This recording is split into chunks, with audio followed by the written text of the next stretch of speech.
Welcome back everyone. I'll go ahead and show you exactly how to fix a PlayStation 5 DualSense controller that just is for some reason not connecting to your PlayStation 5. Now there's a couple of different ways to go about doing it, but the very first thing I would recommend doing is to first of all get a USB-C cable to USB-A, basically the one that comes in the box, and try to just connect it through that. Typically that should end up fixing it. And once you go ahead and plug them in, obviously make sure the PS5 turns on and everything, and then go ahead and press that PlayStation button that's in the center of the PlayStation 5 remote, and typically this will end up fixing the problem. Sometimes, people just forget to go ahead and connect the controller in the first place, so typically that should end up fixing a majority of the issues right there. Now, if for some reason that just doesn't end up working, the next thing you can actually do is go ahead and boot your PlayStation 5 into safe mode. And in order to do this, what you want to do is you want to fully turn off the PlayStation 5. You want to go ahead and hold down that power button until the system actually beeps at you twice.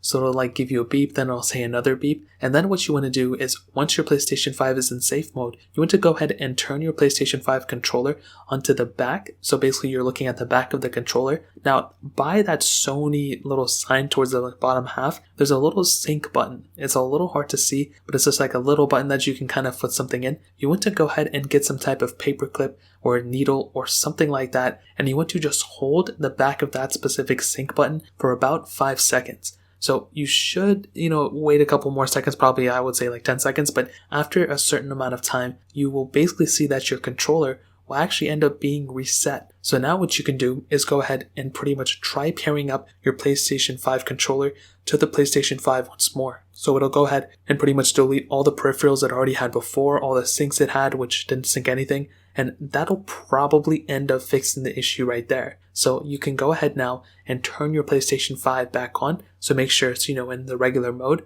And what you want to do is grab that, USB cable again, that USB-C cable, and plug it into the back of the controller, and then plug in that other end to the front of the PlayStation 5. Now, this will pretty much end up, syncing with, and you'll see that something will come up on the screen saying, press the PlayStation button. So at this point, all you have to do is click that PlayStation home button right there, and you'll see that your controller will end up being synced up with your specific PlayStation 5 as well. So that's pretty much how to do it. If this doesn't work, I would go ahead and pretty much recommend doing that again, doing this whole process over again. And majority of the time, this will end up fixing all the issues that you may have. So that's really pretty much it. If you guys have any other questions or anything, let me know in the comment section below. Hit the like button, that would mean so much. But definitely hit that subscribe button. Every single subscriber that we get really does count. So it means so much if you guys can hit that. Also check out the other links down in the description as well. My Twitter, my Instagram, my other channels. More importantly than everything else, I love every single one of you guys. Hopefully I'll catch you guys in the next video. Peace out till then.